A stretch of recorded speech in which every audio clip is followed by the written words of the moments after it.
it would disturb my life. Today I will be going over some of the things that I wish I'd known before buying my first home. Hi there, if you are a returning subscriber, welcome back. And if you are new here, my name is Lucy. My channel is all about personal finance, investing, and building wealth. So if you're interested in any of those topics, subscribe to my channel and turn on that notification bell. In today's video, I will be going over what are things that I wish I had known before purchasing my first house. If you are on your journey to purchasing your first home, I hope you find some of these a little valuable to know. I wish I had known some of these things before I made my first home purchase. So let's get right into it. The first is renovations. Renovations is additional costs that you may not be aware of. Now, the typical cost of purchasing a home is a down payment and closing costs. Renovations is the other one that you may not be aware of or may not have even prepared for. Typically, you can get an estimate of the renovations cost with the inspector, but it's always hard to know what other problems will arise in the middle of purchasing your home or the moving in process. Now, this is something that I was not aware of. I wasn't too familiar with since I've never renovated a home before, nor do I have any family or friends who has done any renovations. So this was very new to me, not only the cost, but the whole process. Now, I bought a home that had two single family homes on the property. One of them was in very good condition. It didn't need any renovations, although it was the older of the two buildings, very surprising. The second one needed a lot of renovations and help. It was in very bad condition when we got it, and it was the newer of the two buildings, which was also very surprising. So it looks like the previous tenants didn't really take care of the home and it was just completely trashed. It was definitely what I consider a fixer-upper. It was just very small issues that we had with cosmetics. So for example, the carpet was disgusting. Definitely needed to be ripped out and replaced with wood floor, and so we replaced it with vinyl floor instead. The walls had these yucky yellow underlay. When they painted over the white, it wasn't painted very well, so you could still see a little yellow undertone on all of the walls. A lot of the walls also has holes. I don't even know how someone managed to punch a hole in the wall, but we had a few of those around the house. The kitchen had really flimsy little cabinets that felt like it was just gonna break apart, but we needed those cabinets to be fully replaced, including the appliances. And there were some areas around the garage where there was some molding going on. The exterior walls also had bad painting job, also needed to be redone. So there were definitely quite a few small things that needed to be done on the property, and nothing super significant which required a lot of money.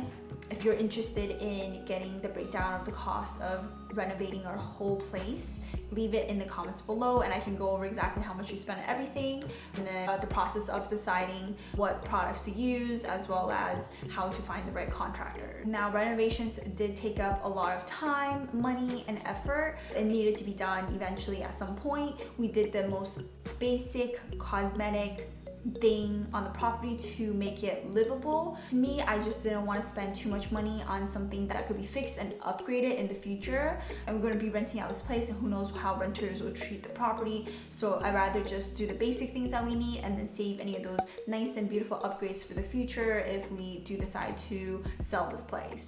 And the second thing that I wish I had known before purchasing my first home is I wish I had known how much renovations would disturb my life. Now, when you live in a house where there are renovations being done, it's going to get so loud throughout the day. I was disturbed by hammering in the walls, big machines making loud noise, breaking things down, pulling out floors, using the nail gun. There's just constant noise around the house.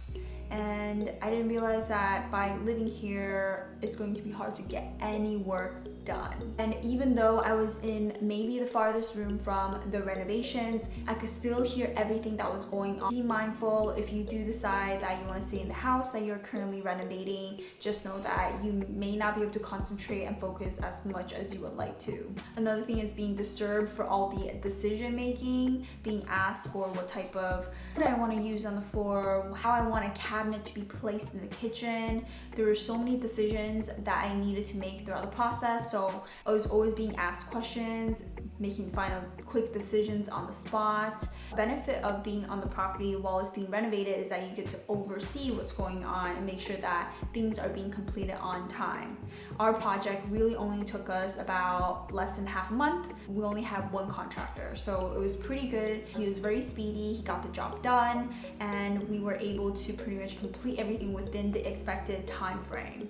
And so that definitely helped us keep on track, save our money, as well as get things done the way we wanted to be done. The third thing is how long the process actually took. I'm not talking just about post-signing, it's more about the process of finding a home, making an offer, getting approved for the loan, and then pretty much signing and closing on the mortgage. It felt like a very long roller coaster ride that pretty much didn't end.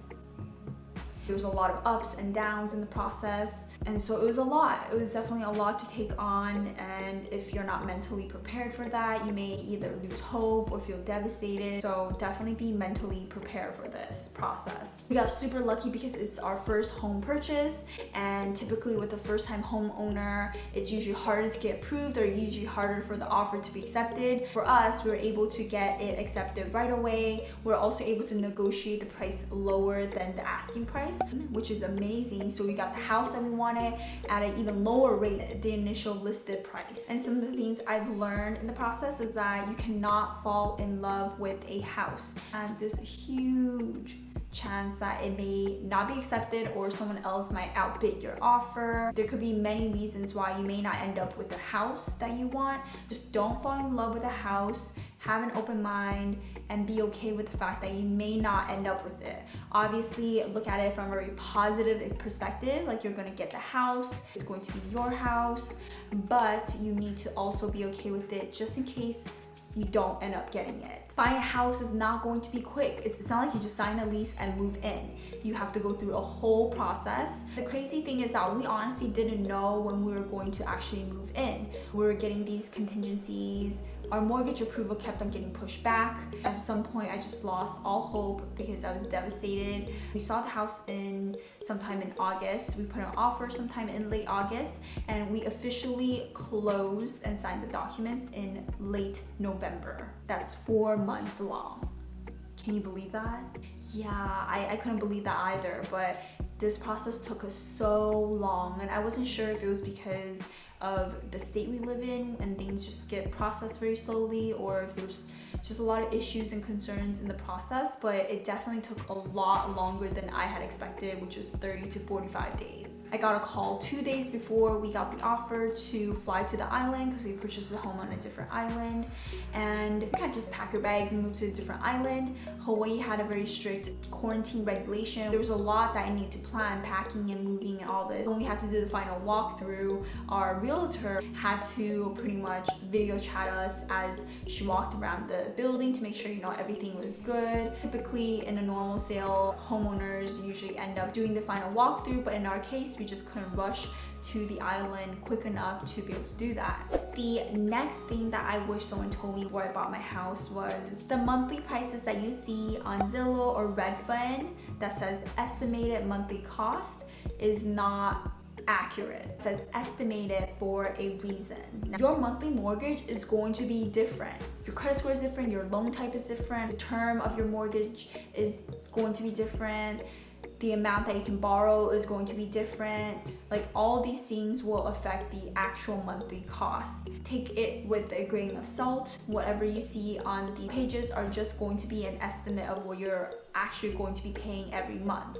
It's best to talk to a lender to see what those monthly costs are, maybe even ask for a loan estimate, because that will be more accurate for you to evaluate whether or not you can make those payments every single month. You don't want to be buying a house thinking that your monthly payments are $1,000 and you end up needing to pay $2,000. Now that's a huge jump. So get your loan estimate, be as accurate as possible, and know what you're getting yourself into. Buyer's remorse. Now, throughout the whole process, from just getting approved for a loan that took 4 months, and the renovations, and not really knowing what the heck I was doing, caused me to doubt purchasing the home, and that was really challenging because it pushed us out of our comfort zones and we didn't know exactly what we were kind of getting ourselves into. We just went head on into the project. I have lived in homes, condos, apartments that were completely done. I had done zero housework before this. The easiest thing I could do was change the light bulbs, and even that was a bit challenging. So imagine trying to finish up the whole house. It was a lot of work, a lot of learning, and a whole new experience. So if you are on your house journey and you are thinking about maybe purchasing a fixer-upper, definitely think about whether or not you are prepared for all the renovations and if it's worth your time, worth your effort, worth your money. Or if maybe you just want to outsource that and get a contractor to complete the whole thing for you. We initially tried to work on what we could in the house. We ended up thinking that, it's going to cost us more time and effort to do it ourselves. So we decided to get someone else to do it. Now, if you're someone who's not very handy, nor do you have anyone that is handy, I recommend getting a house that's relatively in good condition with minor cosmetic changes, so that way you're doing very simple and little stuff around the house that doesn't cause you to need to break your back to fix something, because breaking your back is going to cost a lot more than fixing that house. Be mindful of the type of house you choose and whether or not you are willing to do these crazy renovations, especially if it's your first house. To be very honest with you, I have no regrets in buying this house. I'm actually very glad that we have bought this house because we learned so much in the process. More aware of the renovations, the true cost, how to really add value to a home. Now that is it for my video. I hope you enjoyed my 5 tips on things I wish I had known before I bought my first house. If you did, please give it a thumbs up. Leave it in the comments below if there were things that you also wish you had known when you purchased your first home. And don't forget to subscribe to my channel. We do post videos every single week about personal finance, investing, and all things money.